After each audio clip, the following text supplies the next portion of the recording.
لیکن اس نے سوچا کہ یہ میری جان کیوں نہیں چھوٹ رہی. اس کے ذہن میں خیال آیا کہ رات کو جو میں سو جاتا ہوں نا تو لگتا ہے کہ یہ پھر پیچھے سے آ جاتا ہے.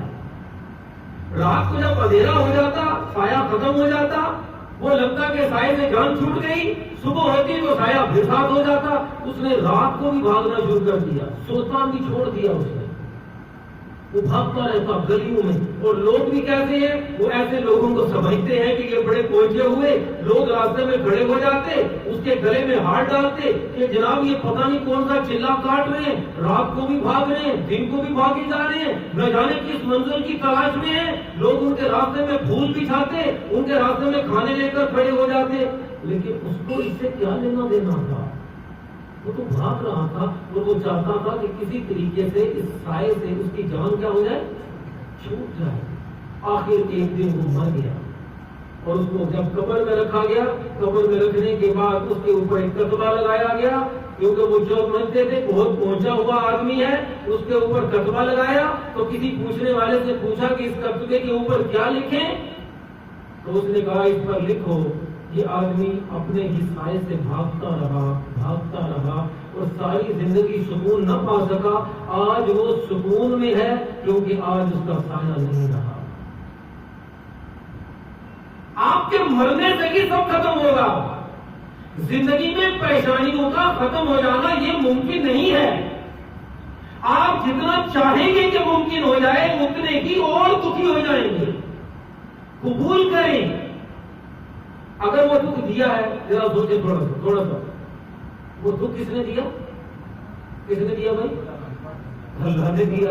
اچھا, اللہ تعالیٰ آپ کو کوئی چیز دے رہا ہے اور آپ کیا کر رہے ہیں؟ رو رہے ہیں, کہتے میں نے نہیں لینا. یہ کیسی بات ہے؟ ذرا دینے والے کے ہاتھ کو دیکھو کہ دینے والا کون ہے. وہ اگر آپ کو دکھ بھی دے رہا ہے تو دکھ ضروری تھا تو لیا اس نے. ایسا نہیں دیتا کچھ بھی وہ, اور ہر کسی کو نہیں دیتا. اور جو کچھ دیتا ہے وہ بڑا انمول ہوتا ہے. آپ سمجھ نہیں پا رہے ہوتے کہ یہ کیا ہو گیا اور کیسے ہو گیا اور کیوں ہو گیا. جو اس نے دیا ہے, اب ذرا سنو, آپ سوچیں کہ کیا دینا چاہتے ہیں, دکھ میں کیا ملے گا, دکھ سے ملتا کیا ہے. آپ کبھی غور تو کریں بیٹھتے کہ میرا رب جو مجھے کچھ دے رہا ہے تو دے کیوں رہا ہے. ہم تو سوچتے ہیں, ہم کہتے ہیں چھوڑو اس کو, نکالو, دکھ کو گھر سے نکال دو, پریشانیوں کو گھر سے نکالو, جیسے کیسے ہو سکتا ہے نکال دو ان کو. ایسے مت کرے, تھوڑا سا ٹھہرے. صبر کا معنی یہی ہوتا ہے, ٹھہرو ذرا غور تو کرو اس نے دیا کیوں. اس نے اگر آپ کو دکھ دیا ہے, پریشانی دی ہے تو دی کیوں ہے. نبی کریم صلی اللہ علیہ وسلم کی حدیث ہے, آپ نے فرمایا اللہ تعالیٰ اپنے بندوں کو دیکھتے ہیں, اپنی مخلوقات میں اپنے بندوں کو دیکھتے ہیں. اور جب وہ یہ, اس کو علامہ البانی رحمہ اللہ نے سلسلہ حدیث صحیحہ کے اندر روایت کیا, صحیح حدیث ہے بالکل. فرمایا اپنے بندوں کو دیکھتے ہیں اور پھر وہ چیک کرتے ہیں کہ یار اس بندے کو میں فلاں مقام پر دیکھنا چاہتا ہوں, اس کو فلاں مقام پر پہنچنا چاہیے. لیکن اللہ یہ جانتے ہیں کہ یہ بندہ نماز پڑھ کے وہاں نہیں پہنچ سکتا, یہ نماز میں ذرا سست ہے, یہ روزے سے وہاں نہیں پہنچ سکے گا کیونکہ روزہ رکھنے میں تھوڑا کیا ہے, یہ کمزور ہے, یہ خرچ کر کے وہاں نہیں پہنچ پا رہا, یہ خرچ کرنے میں تھوڑا کم ہے ذرا. تو پھر اللہ تعالیٰ کیا کرتے ہیں, پھر اللہ تعالیٰ اس کے تکلیفوں میں مبتلا فرما دیتے ہیں, پھر اللہ اس پر تکلیفوں کا بوجھ ڈال دیتے ہیں, پھر اللہ تعالیٰ اس کو آزمائشوں میں ڈال دیتے ہیں. اور جب اس کو آزمائشوں میں ڈالتے ہیں اور وہ آزمائشوں پر صبر کرتا ہے تو اللہ اس کو اس مقام پر فائز فرما دیتا ہے. وہ اللہ کو پتہ ہوتا ہے یہ ویسے نہیں پہنچ پائے گا, کچھ ضروری تھا. ہم کہتے ہیں کہ نہیں یہ کیوں ہو گیا, ایسا کیوں ہو گیا. وہ پہنچانا چاہتا ہے آپ کو کہیں, اور جہاں وہ پہنچانا چاہتا ہے وہ بغیر آزمائش کے آپ وہاں پہنچ نہیں پائیں گے, بغیر اس تکلیف کے پہنچ نہیں پائیں گے. کیونکہ ایک ایک تکلیف پر, ایک ایک دکھ پر, ایک ایک پریشانی پر ایک مومن کو اللہ کی طرف سے کیا ملتا ہے, اجر ملتا ہے نا بھائی. اور تکلیف نہیں آئی, آپ کے پاس اجر پانے کا موقع آ گیا. آپ کے پاس ثواب پانے کا موقع آپ کو ملا اللہ نے، آپ کے پاس نہیں تھا، اور اللہ کو پتا تھا یہ نہیں پا پائے گا ثواب، یہ اجر کو نہیں پہنچ پائے گا، اس کو تکلیف دو۔ حدیث پاک میں آتا ہے عجب لامر المؤمن، مومن کا معاملہ بڑا ہی عجیب ہے، بڑا ہی عجیب معاملہ مومن کا۔ اذا اصابہ سراء شکر، جب اس کو خوشی ملتی ہے، جب اس کو راحت ملتی ہے، جب اس کو نعمت ملتی ہے، وہ اللہ کا شکر ادا کرتا ہے، اللہ اس پر اس کو اجر عطا فرماتے ہیں۔ اور جب اس کو مصیبت ملتی ہے اور وہ صبر کرتا ہے، اللہ اس پر بھی اس کو کیا عطا فرماتے ہیں؟ اجر عطا فرماتے ہیں۔ وہ تو دینا چاہتا ہے نا کچھ، وہ ویسے آپ پا نہیں سکتے۔ ہر بندے کا اپنا اپنا ایک ہوتا ہے نا، ضرب ہوتا ہے، ہر بندے کے اندر اپنی ایک صلاحیت ہوتی ہے کہ وہ کیا کر سکتا ہے اور کیا نہیں کر سکتا، یہ اللہ جانتا ہے، ہم نہیں جانتے۔ اللہ یعلم وانتم لا تعلمون، اللہ جانتا ہے تمہارے بارے میں بھی، تم سے زیادہ جانتا ہے، اور تم اس بات کو نہیں جانتے۔ اور آپ ذرا غور کیجیے گا، کبھی جتنا انسان مصیبت میں، دکھ میں اللہ کے قریب ہوتا ہے، سکھ میں، خوشی میں اتنا قریب، جب آپ بہت زیادہ بیمار ہو جائے، بہت زیادہ مصیبت میں ہو جائے، تب آپ جب اللہ کو پکارتے ہیں تو پکار کہاں سے نکلتی ہے؟ یہاں سے نکلتی ہے۔ تب آپ تنہائی میں اسے یاد کرتے ہیں۔ خوشی میں کون یاد کرتا ہے؟ بہت کم لوگ ہیں۔ اللہ کو پتہ ہے کہ میں نے اس کو اگر نعمتیں دی زیادہ، اگر خوشیاں زیادہ دی تو خوشی سے یہ کہیں مجھ سے دور نہ ہو جائے۔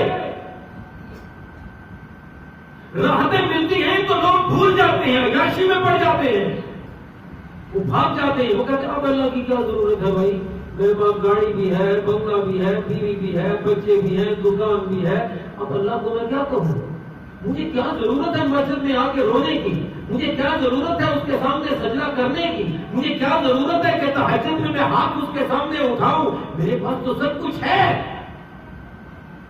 اللہ کو پتہ ہے بہت سے لوگ گمراہ ہو جاتے ہیں، بھٹک جاتے ہیں، جب اللہ ان کو دیتا ہے تب اللہ اپنے پیاروں سے اپنی نعمتوں کا ہاتھ کیا کر لیتا ہے؟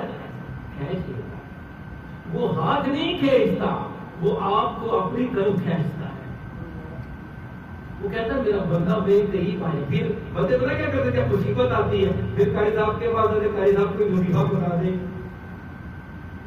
پھر وہ وظیفہ کرتا ہے سبحان اللہ لا الہ الا انت سبحانک انی کنت من الظالمین۔ پھر ملے والوں کو بھی اکٹھا کر لیتا ہے، سارے آ جاؤ میرے گھر میں اور آ کر لا الہ سارے پڑھو، کوئی آ جاؤ سارے میرے گھر میں یاسین میں پڑھو آ کے۔ ہم کہتے ہیں دکھ سے ملتا کیا ہے؟ ہم بھاگتے ہیں، ہم پریشانیوں کو گھر سے نکالتے ہیں کہ نکل جاؤ میرے گھر سے، مجھے صرف خوشیاں چاہیے، مجھے صرف خوشیاں چاہیے۔ یہ سوچ آپ کو جہنم کی طرف لے جائے گی۔ خوشی ملے اس کو بھی شکر ادا کرو، وہ جو دے دے، وہ جو دے دے، سکھ دے دے تو سکھ کو لے لو، گلے کا ہار بنا لو، اور اگر وہ دکھ دے تو اس کو رب کی طرف سے تحفہ سمجھ کر قبول کریں، اور دیکھیں کہ وہ دکھ دے کر چاہتا کیا ہے۔ وہ تو کسی لیے دیتا ہے، کہتے ہیں دکھی دل جو ہوتا ہے نا، دکھی دل ہماری یہ مشہور ہے، دکھی دل میں اللہ بستا ہے، دکھی دل میں اللہ بستا ہے۔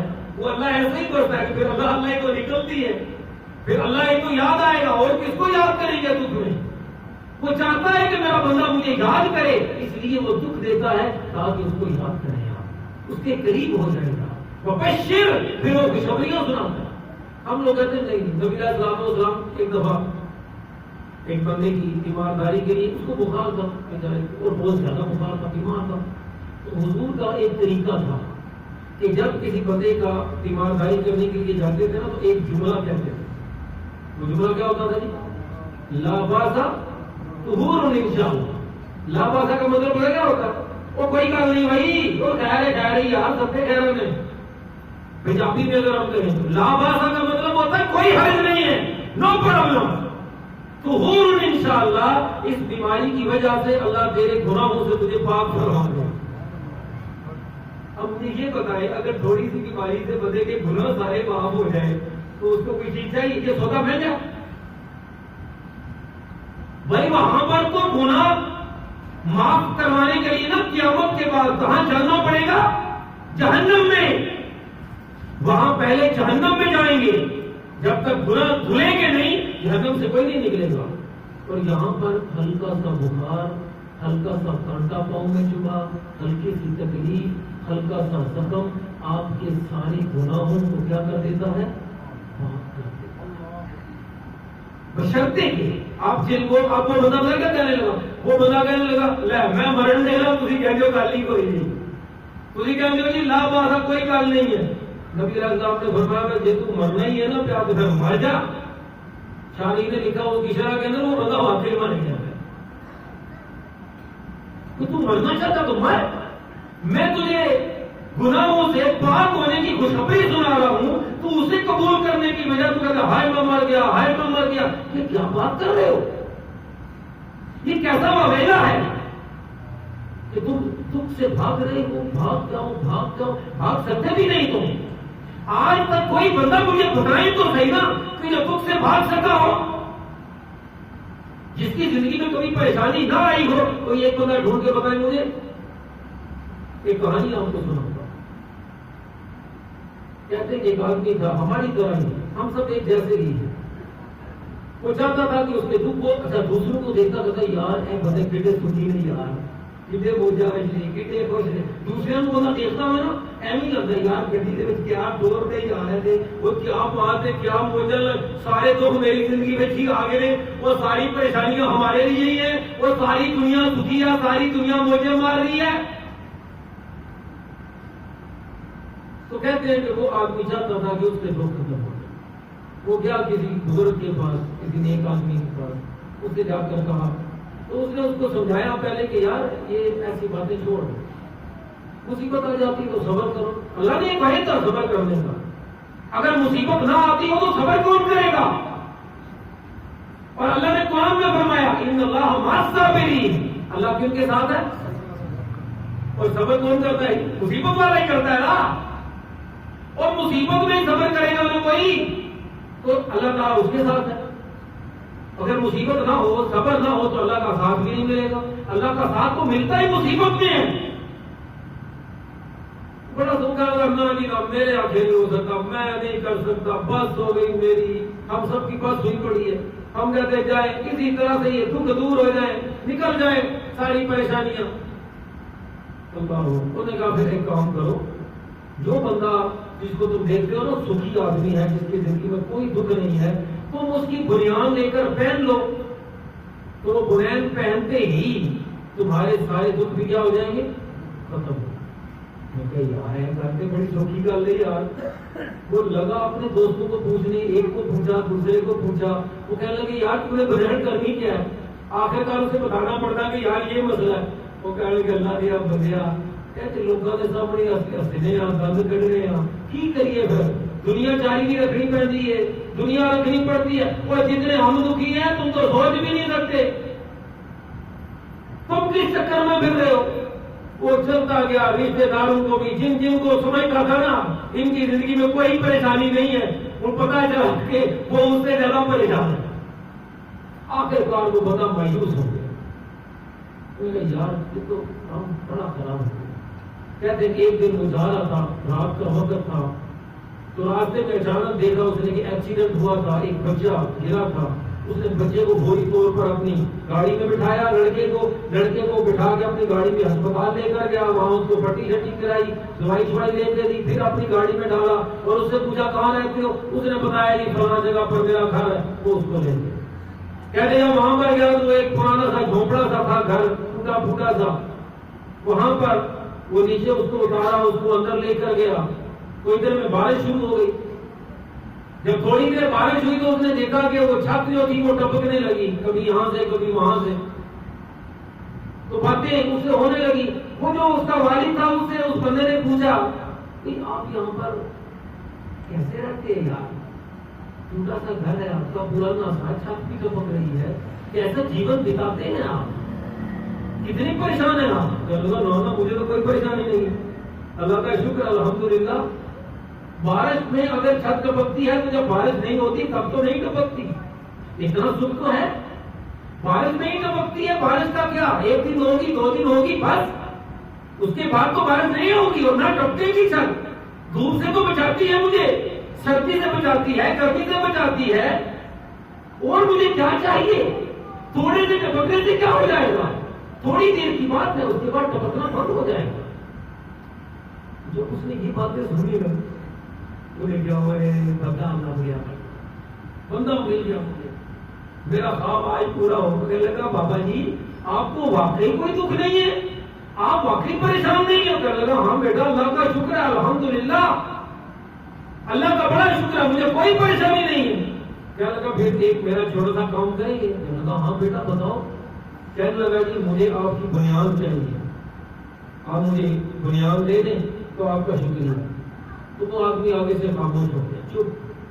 تھوڑی دیر چپ رہنے کے بعد وہ کہنے لگا کہ بابا جی میں نے کوئی بڑی چیز مانگ لی آپ سے۔ کہنے لگا بیٹا تو نے میرے بیٹے کی جان بچائی ہے تو میری جان بھی مانگتے تو میری جان بھی حاضر تھی۔ اس نے اوپر نہ چادر لی ہوئی تھی، اس نے جب چادر اتاری تو اس نے کہا بیٹا میرے پاس نہ بنیاد ہے نہ میرے پاس قمیض ہے، میرے پاس تو ہے ہی نہیں، کیسے دوں مجھے، کہاں سے دوں مجھے؟ جو اللہ کے جس حال میں اللہ نے اس کو رکھا ہے، جو اس حال میں راضی اور خوش ہے، وہی آدمی خوش ہے۔ جس حال میں وہ رکھتا ہے، یہ جانے کہ اسی حال میں آپ کا رہنا بہتر تھا تو اللہ نے آپ کو رکھا ہے، ورنہ اللہ سے زیادہ اپنے بندے سے کوئی محبت کرنے والا نہیں ہے، اللہ سے زیادہ اپنے بندوں کا کوئی خیال رکھنے والا نہیں ہے۔ آپ سے بھی زیادہ آپ کا خیال رکھنے والا کون ہے؟ اس کو اللہ کہتے ہیں۔ آپ یہ مت سمجھیے کہ آپ اپنا خیال رکھیں گے، آپ اپنے بارے میں سوچیں گے کہ بہتر کیا ہے اور غلط اور درست کیا ہے، وہ جانتا ہے، اسے تو بتانے کی ضرورت نہیں ہے۔ وہ تو کہتا ہے نحن اقرب الیہ من حبل الورید، میں اپنے بندے کی شہرت سے بھی زیادہ کیا ہوں، میں قریب ہوں، بس اس پر راضی ہو جائے۔ جو وہ دکھ دیتا ہے اس میں جیسے اس کے آگے آئے گا، پر صبر کرنے والے کون ہیں؟ اذا اصابتهم مصیبت، جب انہیں کوئی مصیبت آتی ہے قالوا، وہ کہتے ہیں انا للہ وانا الیہ راجعون، ہم اللہ کے ہیں اور ہم لوٹ کے بھی کس کی طرف جائیں گے؟ اللہ کی۔ آپ کی مصیبت کو ایسا بنا دیں کہ وہ اللہ سے جڑنے والی ہو جائے۔ جب دکھ آئے تو سجدے میں گر جائیں، جب دکھ آئے تو تہجد کی نماز شروع کر دیں، جب دکھ آئے تو رب کی یاد میں زیادہ ہو جائیں، ایسے ہو جائیں آپ دیکھیں گے کہ آپ کا دل اس پریشانی میں بھی سکون سے کیا ہو جائے گا، بھر جائے گا۔ پریشانی تو ہوگی، بیماری تو ہوگی، ایسا نہیں ہے کہ ضروری نہیں ہے کہ بیماری ختم ہو جائے، کبھی ختم بھی اللہ کر دیتے، کیونکہ سکھ دینے والا بھی وہی ہے اور دکھ دینے والا بھی وہی۔ ان مع العسر یسرا، اگر وہ تنگی دیتا ہے تو ساتھ میں کیا دیتا ہے؟ آسانی بھی تو وہی دیتا ہے، اور کہاں سے آئے گی آسانی؟ اگر آپ نے اس کی پریشانی کو قبول نہیں کیا تو آسانی کہاں سے آئے گی؟ وہ تو ناراض ہوگا کہ پریشانی دی تو لی نہیں، تم نے اب سکھ لینے کے لیے دعائیں کر رہے ہو۔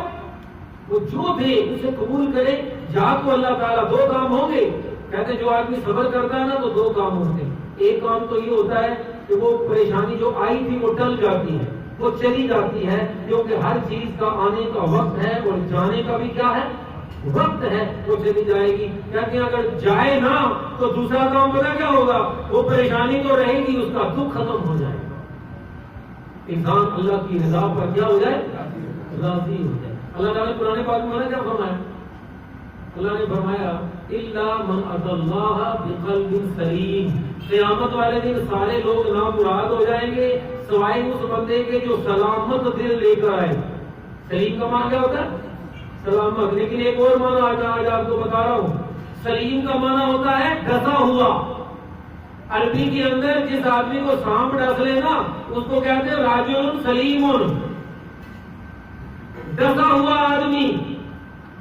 تو جس کا دل جتنا دکھی ہوگا، جس نے دنیا کے دکھوں کو اللہ کی رضا کے لیے، دنیا کی پریشانیوں کو اللہ کی خوشنودی کے لیے، دنیا کی پریشانیوں کو اللہ کی رضا کے لیے صبر سے برداشت کیا ہوگا اور ایسا دکھی دل لے کر اللہ کے پاس آئے گا، اللہ اس کو جنت میں لے جائیں گے اور سارے دکھ اس کے دور فرما دیں گے۔ حدیث کے اندر آتا ہے، بڑی مشہور حدیث ہے، کہتے ہیں کہ وہ آدمی جس کو اللہ نے دنیا میں پریشانیاں دی ہوگی تو اللہ تعالیٰ قیامت کے دن پتہ کیا کریں گے؟ ایسے بندے کو بلائیں گے اور بلا کر اس کو ایک دفعہ جنت کا کیا لگوائیں گے؟ چکر وزٹ کروائیں گے، ذرا ذرا دیکھ تو صحیح میری جنت کو. کہتے ہیں جب وہ جنت کا وزٹ لگائے گا نا تو وزٹ کرنے کے بعد اللہ تعالیٰ اس سے پوچھے کہ ہاں بھائی کبھی تم نے دکھ دیکھا، کوئی پریشانی؟ کہ اللہ پریشانی میں نے تو یہ لفظ ہی پہلی دفعہ سنا. دکھ میں تو جانتا ہی نہیں دکھ ہوتا کیا. صرف ایک چکر لگانے سے، ابھی وہاں پر رکھا نہیں. فرمایا اللہ من اللہ بقلب سلیم، جو دنیا کے دکھوں کو، دنیا کی پریشانیوں کو برداشت کرے، اس پر صبر کرے اور اپنے رب کی یاد میں لگ جائے، اپنے رب سے تعلق کو جوڑ لے، اپنے رب کے ساتھ مخلص ہو جائے، اللہ تعالیٰ اس کو ایسی جنت میں رکھیں گے جہاں پر وہ سارے دکھ بھول جائے گا. دنیا کا کیا ہے؟ یہ تو 4 دن کی زندگی ہے، پتہ بھی نہیں چلتا. آپ دیکھ لیں، آپ میں سے کوئی 15 کے ہوں گے، کوئی 20 کے، کوئی 40 کے، کوئی 50 کے، کوئی 60 کے. پتہ چلا ایسے گزرتی، ایسے لگتا ہے کل کی تو بات تھی، ہم چھوٹے چھوٹے کھیلتے ہوئے بچے تھے اور آج بوڑھے ہونے لگے، آج بڑھاپے کے قریب پہنچ گئے. سمجھ بھی نہیں آئی وقت کیسے بیت گیا. ورنہ قیامت والے دن بندے کو جب اٹھایا جائے گا تو اسے پوچھا جائے گا تم دنیا میں کتنی دیر رہے؟